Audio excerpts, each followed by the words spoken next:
What if Europe's greatest threat right now is not open conflict, but the rules being rewritten while everyone is still playing?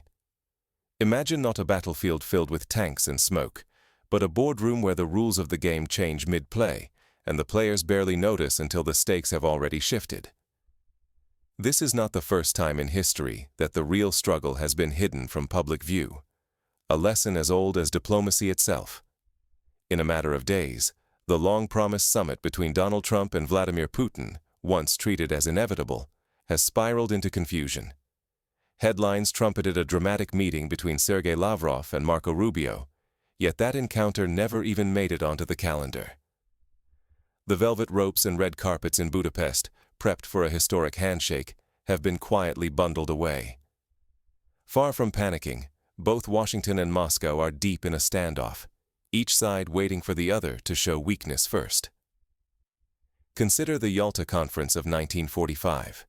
Leaders gathered under the pretense of unity, but beneath the polite gestures, the future of Europe was being carved up, often without the input of those most affected. Today, we see echoes of that shadow play. Official statements are riddled with ambiguity, but off-the-record signs are far clearer. The Americans accuse the Kremlin of stonewalling, while Moscow refuses to play by anyone's script but its own. Trump teases breakthroughs, while senators and cabinet secretaries shift their stances almost hourly. Even the widely publicized delay in fresh sanctions is not a gesture of goodwill, but a calculated move in a negotiation less about forging peace and more about raising the stakes. The Western narrative itself keeps mutating. 1 hour, crucial meetings are confirmed. The next, they are erased from memory. Every suspenseful pause or abrupt cancellation is less a breakdown and more a fresh round of high-stakes poker, with Ukraine's future treated as just another bargaining chip. Volodymyr Zelensky urges firmer pressure on Moscow, but his appeals are drowned out. Kyiv's influence shrinks with every new cycle. Across Europe, the ground is growing unsteady. Legal standards dissolve into political maneuvering, and the costs, damaged pipelines, battered energy systems, eroded credibility, pile higher, even as the real maneuvers stay out of sight. If you only follow the news, you miss the deeper plays now reshaping the continent and risking losses no one is willing to name aloud. Let us pull back the curtain and explore how this diplomatic spectacle is laying the groundwork for a far larger European crisis, one with the power to redraw the very lines of law, power, and survival. To grasp what is really at stake, we need to look beyond the headlines and trace the shifting alliances, unsaid bargains, and escalating risks behind the scenes. The storm surrounding Ukraine, Nord Stream, and the fragile European order is only just beginning. Diplomatic summits almost never truly collapse. They are delayed, staged, or wielded as high-stakes leverage in a deeper contest. Think back to the Cuban Missile Crisis, when meetings were postponed, not because dialogue had ceased, but because each side was calculating how best to extract concessions, all while the world held its breath. The same pattern repeats today, just in a different guise. Only days ago, Budapest was bracing for headlines. A Trump-Putin summit, the kind that sets cameras flashing worldwide. The red carpet was laid out. Then, after a single phone call, everything shifted. Silence replaced anticipation. The carpet was whisked away, the broadcast crews dispersed, and the promise of a historic handshake vanished, at least for now. Was this a genuine breakdown, or just the next gambit in a diplomatic chess game? Within hours, Washington paused a new round of sanctions against Moscow. Was this a real olive branch, or a move to buy time, or raise the stakes for the next negotiation? Western media rushed to report the summit was cancelled. Yet Moscow's officials dismissed any such claim, insisting there was never a formal date. From their perspective, you cannot call off what was never officially on the calendar. The headlines spun, but the reality remained ambiguous. Beneath the media swirl, the real impasse has not changed. Neither the United States nor Russia will concede ground over Ukraine. The dispute goes well beyond meeting logistics. One side demands unmistakable concessions, the other clings to principles and rigid logic. This standoff became even more visible after the notorious clash between Marco Rubio and Sergei Lavrov. Frustrated by Moscow's intransigence, Rubio reportedly abandoned hopes for further dialogue. Lavrov, meanwhile, accused Washington of lacking realism. Both sides are dug in. One calls for flexibility, the other for common sense. The pause that follows is tactical, giving both camps time to regroup, and perhaps inflate the cost of any eventual deal. Consider the Cold War's endless arms control talks. Agreements were signed and scrapped, summits scheduled and then called off, often for reasons that only became clear years later. Each cancellation was not a collapse, but a move in a much longer, riskier game. Today's diplomatic dance around Ukraine draws from that same playbook. Meanwhile, Donald Trump plays his favorite part, the unpredictable negotiator. He asserts a summit will happen in Budapest within the next 2 weeks. Russia, unmoved, neither confirms nor denies, keeping the world guessing. The risk is more than just delay. If these negotiations are pure performance, the actual window for compromise could slam shut without warning. Or just as abruptly, an unexpected deal might materialize, leaving allies scrambling to catch up. While leaders posture and media dramatizes, Ukraine is sidelined, its fate shaped by choices it is not present to influence. This diplomatic theater is not just about who gets to talk, or when. It is about who sets the rules, and who can rewrite them while the world is watching. Yet as the Budapest spectacle fades, new tremors ripple across Europe. The aftermath of the Nord Stream sabotage and Ukraine's deepening energy crisis hint at even greater instability ahead. When sabotage is recast as justice, Europe's legal order faces a storm. The Nord Stream pipeline explosion no longer reads as a simple whodunit. It is now a crucible for the continent's rules on political violence, with repercussions that echo far beyond the Baltic Sea. Poland has ignited controversy by refusing to extradite a Ukrainian suspect linked to the attack. The presiding judge argued that destroying Russian infrastructure, if done by Ukraine, amounts not to a crime, but to an act of higher justice, a bold strike for survival in wartime. In his view, this was not mere sabotage, but moral self-defense, sanctioned by the urgency of conflict. Polish officials have embraced this reasoning, shifting the narrative. What once would have been condemned as terrorism is now justified resistance, so long as Moscow is on the receiving end. Under this new doctrine, the law bends for a righteous cause, and the line between terrorist and freedom fighter blurs with every headline. Elsewhere in Europe, shockwaves ripple. Hungary and Germany have pushed back, warning that Poland's stance risks unleashing a wave of sanctioned sabotage. In Berlin, leaders raise alarms. If attacks on critical infrastructure can be excused for political motives, then no power grid, no bridge, no pipeline is beyond reach. The very fabric of European security feels suddenly thin. Meanwhile, Danish investigators complicate the story. Their recent report casts doubt on the official account, raising the specter of American involvement. The result? Growing mistrust among allies and fresh fissures in the European consensus. Now, the Nord Stream case is no longer just about a shattered pipeline. It is about who gets to define justice and who is allowed to cross the line. A dangerous precedent is taking hold. If the target is an enemy of the West, terrorism becomes tolerable, even praiseworthy. This erosion of legal neutrality means any infrastructure, anywhere in Europe, could be next. Today it is a gas pipeline. Tomorrow, it could be a bridge, an energy hub, or a hospital. The only requirement is to brand the victim the enemy. Europe's unity hangs in the balance. Some states quietly applaud Poland's assertiveness, while others stiffen, unsettled by the crumbling of shared norms. Germany simmers, aware that today's legal exceptions could become tomorrow's catastrophes. The old certainties are eroding, and no one knows what new order, if any, will take their place. Historical parallels abound. In the Balkans during the 1990s, the international community's willingness to overlook certain violent acts in the name of a greater good led to unintended consequences. Cycles of revenge, the collapse of trust, and the normalization of lawlessness. Europe's current trajectory risks repeating those errors on a continental scale.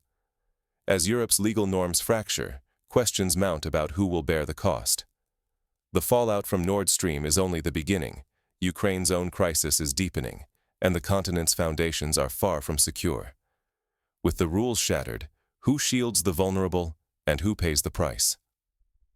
As the old order splinters, Washington delivers a ruthless ultimatum to Ukraine. Donald Trump signals to Volodymyr Zelensky, accept losing territory or face abandonment. No more blank checks, and perhaps not even weapons, just the harsh arithmetic of realpolitik. The message ripples through Europe with electric force. If Ukraine's fate is decided without their input, billions of euros and years of diplomatic maneuvering evaporate overnight. Panic spreads. Brussels scrambles to assemble a new package of aid and sanctions, not out of unity, but out of fear of being sidelined before Washington strikes its own bargain. European leaders rush to the microphones, insisting on solidarity. Yet their voices shake, betraying private doubts. In truth, the major decisions are made elsewhere, and every capital fears being left behind when the music stops. Behind closed doors, diplomats confess. Their credibility teeters on the edge, and the rules of the game have been rewritten. On the ground in Ukraine, the mood turns bleak. As winter deepens, rolling blackouts plunge cities into darkness. The International Monetary Fund demands sweeping reforms, forcing a painful devaluation of the hryvnia. Prices soar, the trade deficit widens, and every week brings fresh hardship. Ordinary Ukrainians watch savings evaporate, trust in official promises dissolving word by word. Kyiv fights to project control. But everyone knows the real choices are now made in Washington and Brussels. Zelensky's speeches grow more desperate, his promises thinner. The country's fate no longer rests on its own resolve or sacrifices, but on the bargaining power of distant capitals. For Europe, the lesson is sobering. Stability and credibility dangle by a thread. A single crisis, east or west, on the front lines or at the EU's core, could unravel the entire system. Time, resources, security, all hang in the balance, not only for Ukraine, but for every European who once trusted in rules and alliances. So what does this cascade of crises reveal about power, values, and survival in 21st century Europe? As alliances fracture and old certainties dissolve, Europe must confront its new reality. The next moves will define not just Ukraine's future, but the shape of the continent itself. When every headline is a feint and every rule is up for grabs, how do you stay ahead of the next crisis? There is a lesson hidden in these global dramas. First, do not be fooled by the diplomatic theater. Each abrupt summit cancellation or breathless breaking news alert is usually just hard bargaining behind a mask. The panic, or the victory speech, is often scripted long before the real deal is struck. If you are glued to the news, remember, the loudest moves are rarely the most decisive. Be wary of lofty talk about universal rights or ironclad rules. Legal and moral standards shift with dizzying speed when powerful interests are on the line. What is seen as sabotage one day becomes heroism the next, depending entirely on who benefits from the change. Always ask, who is telling this story? Who profits if the rules suddenly bend? Meanwhile, while leaders argue in parliaments and press rooms, economic reality takes no breaks. Devaluation, energy shortages, and creeping inflation hit ordinary people first, long before officials acknowledge any crisis. Do not be comforted by official promises of stability when your bills are climbing and jobs are fading away. These are the real signals of deeper instability. Here is the ultimate truth. Leverage in global politics is not just about tanks or sanctions. It is about who sets the rules, and whose rules everyone else is forced to follow. The United States, Russia, the European Union, they are not just battling over territory or pipelines, but over the power to define what counts as legal, fair, or even possible. The strongest players are the ones who write the script that all others must perform. So what can ordinary people do when the ground keeps shifting? Diversify where you get your information. Never trust a single news outlet or one official statement, especially during a crisis. Question every narrative. Who benefits from this story? Who is being silenced? And most crucially, get ready for volatility. Do not assume today's laws, alliances, or values will hold tomorrow. The only real constant now is change, a world of sudden shifts and endless recalibration. Because the threat is not abstract. Your money, your personal security, even your faith in basic institutions depends on seeing through diplomatic smoke and mirrors. Those who adapt fastest to shifting realities will endure the storm best. But Europe's crisis is not happening in a vacuum. The next moves in Ukraine and the West's response will test the limits of the continent's unity and resolve. In today's Europe, survival belongs to those who read between the lines. The continent's old rulebook is being quietly discarded. Yesterday's crisis is tomorrow's leverage, and the illusion of unity has evaporated. Each summit, every failed negotiation, and every sudden escalation is part of a deeper, ruthless contest for power. Ignore these signals, and you risk being blindsided, financially, politically, and personally. The real danger is not just in what is negotiated on stage, but in what is rewritten in the shadows, far from the public eye. Headlines skim the surface, missing the seismic shifts that determine who profits, who loses, and who is left exposed when the music stops. The Nord Stream sabotage, the shadow games over United States-Russia summits, and Ukraine's spiraling crises are not isolated. They are warning flares. Legal norms, alliances, even the very meaning of justice are now in play. Courts decide not just law, but which side fits the climate of the day. Allies become pawns, old enemies get new roles. Ukraine's fate is traded as currency in deals struck far from Kyiv. Let us consider a practical scenario. Imagine tomorrow, attacks on energy infrastructure in the Balkans are justified by another country under the same logic Poland has now adopted.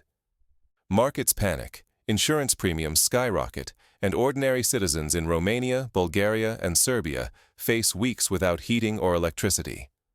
The economic shockwaves would dwarf the initial explosion, as trust in cross-border commerce evaporates overnight.